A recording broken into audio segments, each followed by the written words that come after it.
Hi friends, welcome to Rupayas academy. Friends, మన AP budget గురించి ఈ వీడియోలో డిస్కస్ చేస్తున్నాం. 2022-23 గాను ఆంధ్రప్రదేశ్ బడ్జెట్ ముఖ్యంగా మహిళలకు, చిన్నారులకు, వైద్య విద్యకు ఎక్కువ ప్రాధాన్యత ఇస్తూ ఈ బడ్జెట్ ప్రవేశపెట్టబడింది.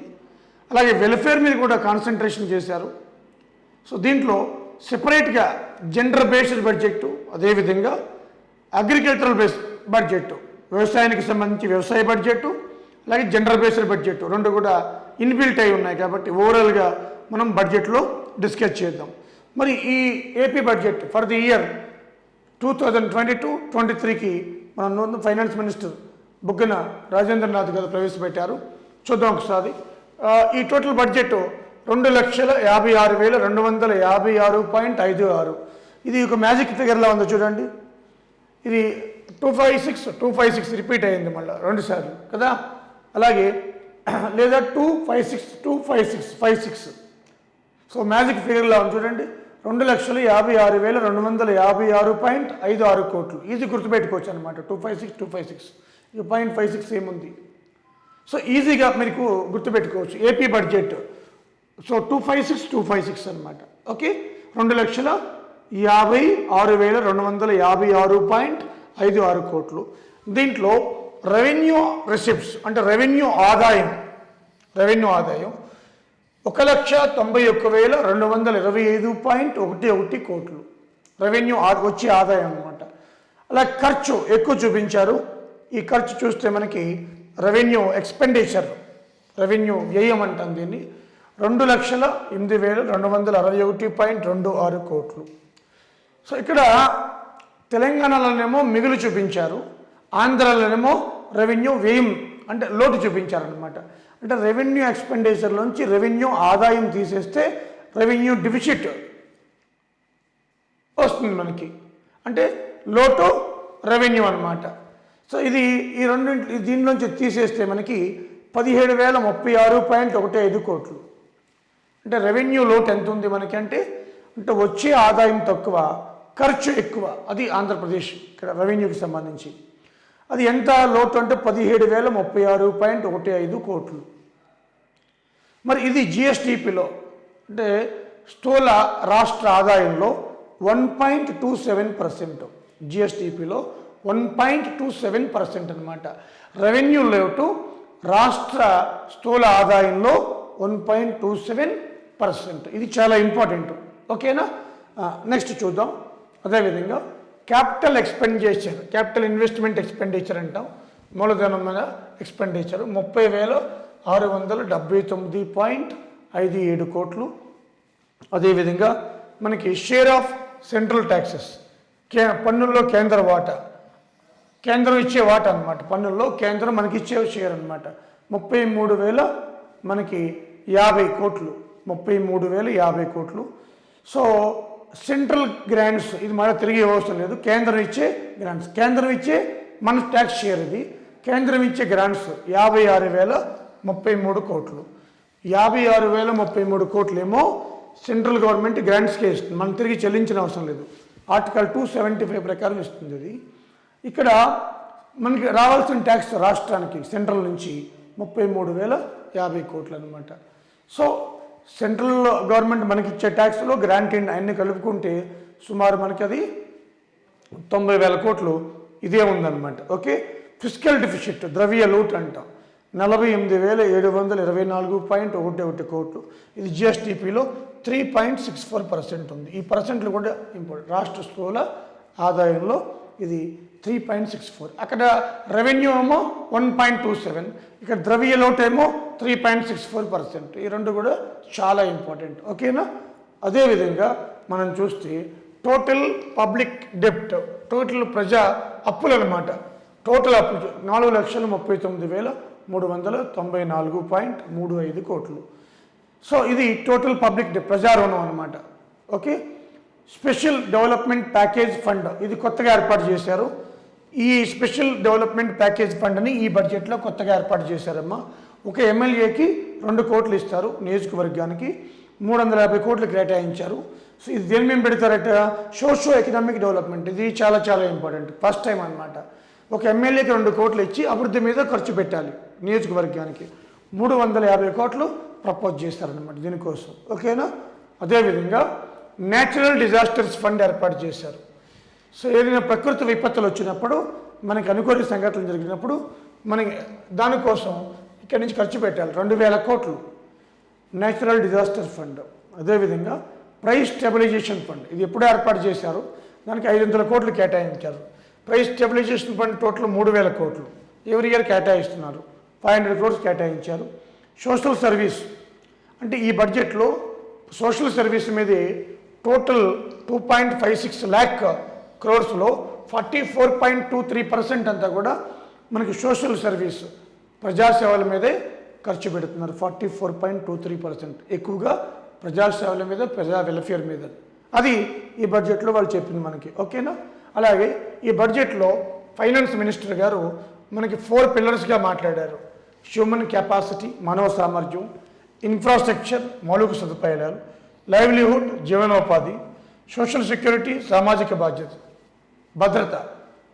ఇవి 4 కూడా ఈ బడ్జెట్ యొక్క పిల్లర్స్ అట. ఆ దిశగా బడ్జెట్ ముందుకు పోతుందట. సో ఇవి 4 పిల్లర్స్గా చెప్పడం జరిగిందనమాట. ఓకే, ఇప్పుడు దీన్ని మీకు నేను ఒక డయాగ్రామ్లో వేసి ఇప్పటివరకు చెప్పింది చెప్తాను. ఇది రూపాయి వచ్చేది, ఇది రూపాయి పోయేది అనమాట. దీంట్లో ఇంతకుముందు చెప్పాను రెవెన్యూ వసూళ్ళు చూడండి. ఒక మనకి 191,225.11 కోట్లు, కానీ వ్యయం మాత్రం రెవెన్యూ వ్యయం 2,08,261.26. ఈ డిఫరెన్సే 17,000 కోట్లు చిల్లర. అదేనే జిఎస్టీపీలో 1.27% అనమాట. రెవెన్యూ లోటు 17,000 కోట్ల పైన ఉందని చెప్పుకున్నాం కదా అప్పుడే. సో అది ఇది అనమాట. అంటే చూడండి ఇక్కడ రెవెన్యూ వసూళ్లు తక్కువ, రెవెన్యూ వ్యయం ఎక్కువ అనమాట. అలాగే రూపాయి ఆదాయం వచ్చే దాంట్లో నెక్స్ట్ మనకి ఏంటంటే ప్రభుత్వ రుణ రూపంలో తీసుకుంటుంది. నెక్స్ట్ ఆదాయం అదే ఎంత రుణంలో మనకి 64,816 కోట్లు రుణ రూపంలో. అంటే రెవెన్యూ వసూళ్ళు కాక, రెవెన్యూలో మన ట్యాక్స్ వసూళ్ళు, నాన్ ట్యాక్స్ ఉంటుంది అనమాట. పన్ను వసూళ్ళు, పన్నేతర వసూలు, అది కూడా ఉంది, మీకు చెప్తాను. సో ఇక్కడ ప్రభుత్వ రుణం అంటే ప్రభుత్వం అప్పు తీసుకుంటుంది 64,816. ఇది తర్వాత ప్రభుత్వ పద్దు పబ్లిక్ అకౌంట్ అనమాట 178.29 కోట్లు. తర్వాత రుణ వసూళ్ళు, మనం ఎవరికైనా అప్పులు ఇచ్చినప్పుడు వసూలు 37.16 crores. ఓవరాల్గా ఎక్కువ రెవెన్యూ వచ్చే రూపాయలో రెవెన్యూ వసూలు ఎక్కువ వస్తున్నాయి, దాంట్లో ట్యాక్స్ ఎక్కువ వస్తుంది, అది కూడా చెప్తాను మీకు. ఆ తర్వాత అప్పులు తీసుకుంటున్నాం. రెవెన్యూ వసూలు అప్పులే మనకి ఎక్కువగా మనం కాపాడేవి అనమాట. తర్వాత వ్యయంలో చూస్తే మనకి రెవెన్యూ వ్యయం ఎక్కువ ఉంది. తర్వాత మూలధన వ్యయం చూడండి 30,679.57, నథింగ్ బట్ 30,000 మనకి 700 తీసుకుంటే రెవెన్యూ మన మూలధనం క్యాపిటల్ ఎక్స్పెండిచర్ అంటారు దీన్ని. అలాగే మన రుణాలు అడ్వాన్సులు 1,045.55 కోట్లు నెగ్లిజిబుల్. రుణ చెల్లింపులు అంటే మనకి రుణం ఇచ్చినప్పుడు అప్పులు కానీ అవన్నీ కూడా ఈ తీర్చడం వల్ల ఇదంతా కూడా 16,270.18 కోట్లు. సో ఇవన్నీ గుర్తుపెట్టుకోకపోయినా కూడా ఈ రెండు మేజర్గా మనకి ఇంతకుముందు డిస్కస్ చేసినాం అనమాట. అలాగే మనకి రూపాయి రాకలో రెవెన్యూ వసూలు తర్వాత ఎక్కువ ఆధారపడేది రుణాల మీద ఆధారపడుతుంది ఏపీ గవర్నమెంట్. ఏ గవర్నమెంట్ అనే ఇలా ఉంటుంది, ఏపీ గవర్నమెంటే కాదు. సో రెవెన్యూ వసూలు తర్వాత అప్పుల మీద, ప్రభుత్వ రుణం మీద ఈ రుణం తీసుకుంటుంది అనమాట. ఓకే, ఎక్కువగా మనకి ఇన్కమ్ కోసం. అదేవిధంగా మనం చూస్తే ఇక్కడ చూడండి ఫ్రెండ్స్, మనం చూడొచ్చు ఇక్కడ వెరీ ఇంపార్టెంట్. ఇక్కడ పేపర్ కటింగే నేను కట్ చేసి పెట్టినాను మీకు. ఇక్కడ మీకు ఇది చూపిస్తాను నేను. అన్ని వర్గాల సంక్షేమం అభివృద్ధి ధ్యేయం, జెండర్ బేస్డ్ పేరుతో మహిళలకు ప్రత్యేక కేటాయింపులు నేను చెప్తాను, మీకు చూపిస్తాను. మహిళలు చిన్నారులపై ప్రత్యేకమైన శ్రద్ధ, ఎస్సీ ఎస్టీ బీసీ మైనారిటీ కాపులు ఈబీసీ అభ్యున్నతిపై దృష్టి, అలాగే ఆరోగ్యం, విద్య, జీవనోపాధి, సామాజిక భద్రతకు ప్రాధాన్యం ఇచ్చారు. అంటే health, education, livelihood, social security అనమాట. అలాగే తాగునీటి ప్రాజెక్టులు యథావిధంగా ఉన్నాయి. ఈ రాష్ట్ర స్థూల ఉత్పత్తులు తగ్గుతున్న అప్పుల శాతం తగ్గుతుందట. అప్పులు పెరుగుతున్నాయి, శాతం తగ్గుతుంది. ఎలాగో చెప్తాను మీకు ఇక్కడ. అలాగే ఇక్కడ ఇంతకుముందు ఇచ్చిందే ఇక్కడ కూడా సేమ్ అదే. ఇక్కడ చూద్దాం ఒకసారి ఈ కేటాయింపులు ఎలా ఉన్నాయో చూడండి. ఒకసారి మీకు చూపిస్తాను జూమ్ చేసి. ఇక్కడ కేటాయింపులు చూడండి. సో మహిళలు అంటే ఉమెన్ అండ్ డెవలప్మెంట్ మీకు ఇక్కడ రాస్తాను, ఒకవేళ పొరపాటున అంటే ఇంగ్లీష్లో ఉంటుంది కాబట్టి ఏ ఎగ్జామ్ చూడండి. Women and development 55,015.20 crores. ఇది జెండర్ బేస్డ్ బడ్జెట్. ముందే చెప్పారు, ఇక్కడ కూడా ఇచ్చారు చూడండి, ఇంతకుముందు చూపించాను మీకు. సో జెండర్ బేస్డ్ బడ్జెట్ రెండోసారి ప్రవేశపెట్టడం, స్త్రీలకు ఎక్కువ ఫోకస్ చేశారు. మహిళలకు 55,015.20 కోట్లు ఉమెన్ డెవలప్మెంట్ అనమాట, స్త్రీల అభ్యున్నతి కోసం. అలాగే చిన్నారులు, పిల్లలు చిన్నారులు, చైల్డ్ 16,903.17 కోట్లు చైల్డ్ డెవలప్మెంట్, చైల్డ్ కోసం. సో ఉమెన్ అండ్ చైల్డ్ మనకి ఆల్మోస్ట్ 62,000 కోట్లు కేటాయించినట్టు అవుతుంది ఉమెన్ అండ్ చైల్డ్, అంటే జెండర్ బేస్డ్ బడ్జెట్ చూడండి. సో స్త్రీలకి ప్రత్యేకంగా బడ్జెట్ ఉన్నట్టే కదా. ఇవే కాకుండా కొన్ని సంక్షేమ పథకాలు, వైఎస్ఆర్ పెన్షన్ కానుక 18,000 కోట్లు చూడండి. వైఎస్ఆర్ పెన్షన్ కానుకకి 18,000 కోట్లు, ఒక సంక్షేమ పథకానికి ఇన్ని కోట్లు వెచ్చిస్తుంది ఏపీ గవర్నమెంట్. సో ఇక్కడ వైఎస్ఆర్ పెన్షన్ కానుక 18,000 కోట్లు. అలాగే రైతుల సంక్షేమం, ఫార్మర్స్ వెల్ఫేర్ 43,052, 43,052. సో రైతులకు ప్రత్యేకమైన బడ్జెట్ కూడా మనకి కన్నబాబు గారు మినిస్టర్ ఆయన ప్రజెంట్ చేశారు, అది కూడా చెప్తాను మీకు. రైతుల సంక్షేమం, ఫార్మర్స్ వెల్ఫేర్ 43,052 కోట్లు. వైఎస్ఆర్ ఆసరా 6,400 క్రోర్స్, 6,400 క్రోర్స్. అలాగే వైఎస్ఆర్ చేయూత 4,235.95 క్రోర్స్, 4,235.95 క్రోర్స్ వైఎస్ఆర్ చేయూతకి ఇచ్చారు. అంటే మేజర్ పథకాలు గుర్తుపెట్టుకోవాలి తప్పదు. అమ్మ ఒడి, ఇది చాలా ఇంపార్టెంట్. అమ్మ ఒడి సో 6,500 కోట్లు కేటాయించారు. సాగునీటి ప్రాజెక్ట్, ఇరిగేషన్ ప్రాజెక్ట్స్కి 11,482 క్రోర్స్, 11,482 క్రోర్స్ కేటాయించారు. అలాగే ఎస్సీ సబ్ప్లాన్, ఎస్సీ ఉప ప్రణాళిక, ఇది చాలా ఇంపార్టెంట్. ఇన్ని వేల కోట్లు కేటాయించారు చూడండి. ఎస్సీ సబ్ప్లాన్ 18,518 క్రోర్స్ కేటాయించారు. Very very important. ఇంత హ్యూజ్ కేటాయించడం. మరి SC subplan 18,518 crores, ST subplan 6,145 crores. అలాగే BC subplan 29,143 crores. SC ST BC మైనార్టీస్కి మోర్ దెన్ మనకి 45,000 కోట్లు కేటాయించారంటే ఎంత గ్రేట్ చూడండి. బీసీ సబ్ప్లాన్ 29,143 కోట్లు, మైనారిటీ సబ్ప్లాన్ 3,662 క్రోర్స్ చూడండి. దీంట్లో బీసీలకు చాలా మనకి ఎక్కువ కేటాయించారు, 29,143. మైనారిటీస్ అంటే 3,662. కాపుల సంక్షేమం కోసం. సో ఇక్కడ కాపుల సంక్షేమం చూస్తే చూడండి, ఇక్కడ 3,532 కాపు వెల్ఫేర్ అనమాట. కాపుల వెల్ఫేర్ కోసం 3,532. EBC economically backward classes welfare 6,669. అలాగే ఎడ్యుకేషన్కి చాలా ఎక్కువ ఖర్చు పెట్టారు ఎడ్యుకేషన్కి. సో 30,000 77.20. విద్యారంగానికి చాలా ఎక్కువ 30,077.20 కోట్లు. సో అదేవిధంగా అగ్రికల్చర్ ఖర్చు పెట్టారు, విద్యారంగానికి, ఆరోగ్య రంగానికి కూడా 15,384 కోట్లు. అలాగే స్కూల్లో నాడు నేడు 3,500 కోట్లు. ఆసుపత్రుల్లో నాడు నేడు 2,848 కోట్లు. సో స్కూల్లో నాడు నేడు 3,500 కోట్లు, 3,500 క్రోర్స్. ఆసుపత్రుల్లో నాడు నేడు 2,848 కోట్లు. అలాగే పేదల ఇళ్ల నిర్మాణాలు అంటే హౌసింగ్ ఫర్ 4 28.3 లక్షల ఇళ్ళు నిర్మిస్తామని ప్రామిస్ చేశారు జగన్ గారు. దాంట్లో భాగంగా 4,791.69 కోట్లు. పేదల ఇళ్ళు హౌసింగ్ ఫర్ 4,791.69 క్రోర్స్. అలాగే నియోజకవర్గాల అభివృద్ధి, ఇప్పుడే చెప్పాను ఎమ్మెల్యేకి 2 కోట్లు ఇస్తారని, 350 క్రోర్స్ చూడండి. దీంట్లో మనకి ఎగ్జామ్ పాయింట్ ఆఫ్ వ్యూలో పేదల ఇల్లు, ఇది చాలా ఓటీఎస్, వన్ టైం సెటిల్మెంట్ అని వస్తుంది, మనకి కంట్రవర్సీ అయింది. 4,791.69 కోట్లు.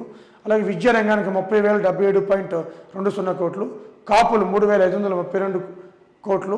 అలాగే మనకి బీసీ 29.143 కోట్లు. అలాగే మనకి ఈ వైఎస్ఆర్ చేయూత, అమ్మఒడి రెండు చాలా ఇంపార్టెంట్, 6,500 కోట్లు. వైఎస్ఆర్ చేయూత 4,235.95 కోట్లు. అలాగే వైఎస్ఆర్ పెన్షన్ కానుక చాలా ఇంపార్టెంట్, 18,000 కోట్లు అనమాట. ఈ జెండర్ బడ్జెట్ ఎలా గుర్తుంటుంది? మహిళల అభివృద్ధి 55,015.20 కోట్లు. చైల్డ్ అభివృద్ధికి 16,903.17 కోట్లు. చూడండి ఎన్ని మనకి కేటాయించారు. అంత వెల్ఫేర్ సర్వీస్ మీద ఎక్కువ మనకి 44 చిల్లర మనకి స్పెండ్ చేశారనమాట. దీన్ని బట్టి తెలుస్తుంది. ఓకే. ఇప్పుడు చూడండి ఫ్రెండ్స్, మనకి అప్పులు, రాష్ట్రానికి సంబంధించి అప్పులు GSDP, gross state domestic product. దీంట్లో అప్పులు 2020-21లో స్టేట్ జిఎస్టిపిలో, మన స్టేట్ జిఎస్టిపిలో 35.53% మనకి ఈ ఉండడం. అంటే జిఎస్టిపిలో 35.53% అప్పులట. కానీ అవి 2021-22 32.51%కి తక్కువ అయినాయట. అంటే అప్పులు జిఎస్టిపిలో అప్పుల శాతం తగ్గిందట. అంటే అప్పులు పెరుగుతున్నాయి, శాతం తగ్గింది. అంటే బడ్జెట్ పెరిగినప్పుడు శాతం తగ్గినట్టు అనిపిస్తుంది. కాబట్టి 32.51%, 22-23 కూడా 32.79% ఉండొచ్చట. అంటే జిఎస్టిపిలో ఏపీ జిఎస్టిపిలో గ్రాస్ స్టేట్ డొమెస్టిక్ ప్రొడక్ట్లో అప్పుల శాతం తగ్గుతుంది అని చూపిస్తుంది గవర్నమెంట్. చూడండి 35.53 to 32.51, ఇది చాలా ఇంపార్టెంట్. ఈ కమింగ్ సంవత్సరంలో కూడా 32.79% అట. సో ఇలాంటివి కూడా ఎగ్జామ్లో అడుగుతాడు మనకి. ఓకే, ఇక్కడ చూడండి ఫ్రెండ్స్, మనకి మొత్తం ముఖచిత్రం బడ్జెట్ ఇక్కడ చెప్తాను. ఇన్ని నెంబర్లు గుర్తుపెట్టుకోవాలని భయపడకండి. నేను సింపుల్గా ఇక్కడ మీకు చెప్తాను, అవే గుర్తుపెట్టుకోండి. ఎందుకంటే బడ్జెట్ అంటేనే మనకి లెక్కలన్నీ ఉంటాయి, లెక్కల సమూహారం. కొంచెం జూమ్ చేస్తున్నాను చూడండి ఒకసారి. ఇక్కడ నేను చెప్తాను మీకు, అవి మాత్రమే గుర్తుపెట్టుకోండి. మనకి రెవెన్యూ వసూళ్ళు అంటే రెవెన్యూ రిసిప్ట్స్ అంటాం. మీకు ఇంతకుముందు చెప్పాను, అదే ఇక్కడ కూడా ఉంది. 1,91,225.11 crores.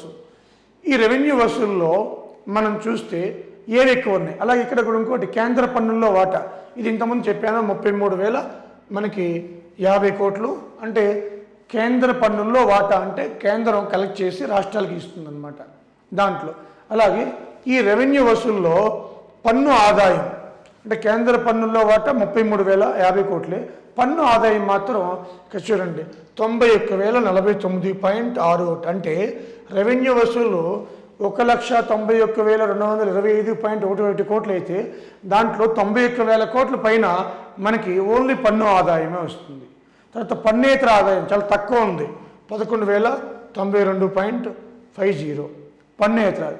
గ్రాంట్ ఇన్ ఎయిడ్ ఇది కాస్త 56,000 ఉంది. చూడండి గ్రాంట్ ఇన్ ఎయిడ్ 56,000 కోట్ల పైన ఉంది, 56,033 కోట్లు. మూలధన వసూళ్ళు ఇది 65,031 మూలధన వసూళ్ళు, ఇది బాగానే ఉంది. సో మనకి ఎక్కువ ఆదాయం వచ్చేది చూస్తే మనకి రెవెన్యూ మొత్తం ఆదాయంలో పన్ను ఆదాయము, అలాగే మూలధన వసూళ్ళు, అలాగే గ్రాంట్ ఇన్ ఎయిడ్లు, అలాగే కేంద్ర పన్నుల్లో వాటా, రాష్ట్ర వాటా. ఇది సీరియల్ అనమాట. ఈ serial important. Grant in aid, capital receipts అంటాం. మూలధన వసూలు అంటే క్యాపిటల్ రిసిప్ట్స్ అనమాట. పన్ను ఆదాయం ట్యాక్స్ ఇన్కమ్, పన్నేతర non tax income grant in aid అంటాం.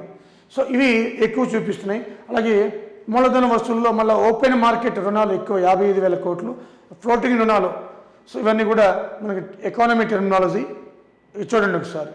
మనం ఎంత వరకు గుర్తుండాలో సరిపోతుంది అనమాట. ఓవరాల్గా మొత్తం అంతా కూడా మనం చూస్తే ఇక్కడ 2,56,256.56 కోట్లు వసూలు. మరి వ్యయం చూస్తే మీకు చెప్పాను ఆల్రెడీ, ఇదిగో 2,08,261. అంటే రెవెన్యూ వసూళ్ళు, రెవెన్యూ ఆ తేడానే 17,000 కోట్ల పైన మనం అనుకున్నాం.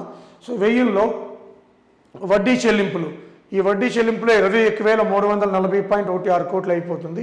అలాగే మూలధన వ్యయం 30,679.57 కోట్లు అయిపోతుంది. ఇది కూడా ఇంతకుముందు చెప్పాను మీకు.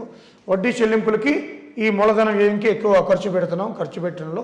అలాగే మనకి రుణ అడ్వాన్సులు, అలాగే మూలధన చెల్లింపులు ఇవన్నీ చూస్తే మనకు చాలా తక్కువ ఉంది, 1,045.55 కోట్లు. అలాగే మనకి ఆ రుణాలు ఇవన్నీ వదిలేసండి, ఇవన్నీ అవసరం లేదు, కేంద్రం నుంచి వచ్చే రుణాలు. మొత్తం ఓవరాల్గా ఇక్కడ ఇంపార్టెంట్ చూడండి, మనకి ఈ 3 ఇంపార్టెంట్ ఎగ్జామ్లో.